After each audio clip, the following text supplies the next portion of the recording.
நாடாளுமன்ற தேர்தலை வச்சு நீங்கள் எப்பயுமே அதிமுக பலத்தை அளவிட முடியாது. எம்ஜிஆர் இருந்தப்போ 2 தொகுதியும் ஜெயிச்சாங்க. அந்த அம்மா இருந்தப்போ எல்லா தொகுதியிலும் தோற்றுருக்குறாங்க. இந்த தேர்தல் 2 பெரிய கூட்டணிகள் அகில இந்திய அளவில் உருவாகி புது மாதிரி, இது பெர்செப்ஷன் புதுசு. இது இந்த மாதிரி பெர்செப்ஷன் எப்பயுமே இருந்ததில்லை.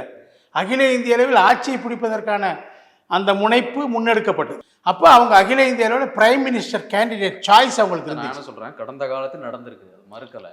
ஆனால் பல இடங்களில் டெபாசிட் அது நடக்கும். 3வது 4வது இடத்திற்கு பழைய காலத்தில் நடந்திருக்கு சார். 2வது அதிமுக எல்லா இடத்துலையும் ஜெயிக்கிறாங்க, அதிமுக 2வது இடம் அப்படிங்கிறது வேற நடக்கும். ஒவ்வொரு கால சூழலில் நடந்திருக்குது முன்னாடி கூட. பட் இப்போ அந்த மாதிரிலாம் இல்லை.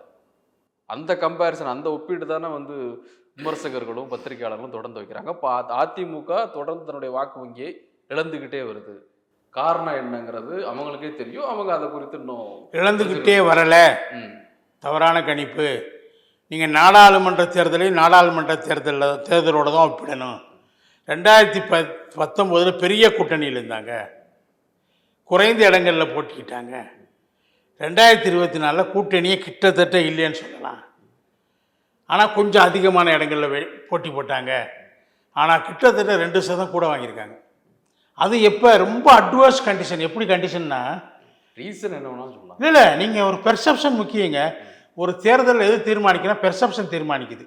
நாடாளுமன்ற தேர்தல் என்ன இருந்துச்சு? சாய்ஸ் யார் மக்களுக்கு முன்னாடி? யார் இந்தியா வாழ போகிறாங்க? 2 கூட்டணி எப்பயாவது இந்த அளவுக்கு வந்துச்சா இந்தியா முழுக்க? நான் இதே பாயிண்ட்ல வரப்ப சாய்ஸ் யாரு அப்படிங்கிறது முடிவு பண்ணேன். இன்னும் அடுத்த இப்போ 2026 அவர் அப்புறம் அண்ணாமலை சொல்ற மாதிரி சாய்ஸஸ் இப்போ நிறைய இருக்குல்ல. இல்லை, அந்த சாய்ஸஸ் எல்லாம் அவர் சொல்கிற சாய்ஸஸ் எல்லாம் ஒன்றுமே கிடையாது. அவரே ஒரு சாய்ஸே இல்லை.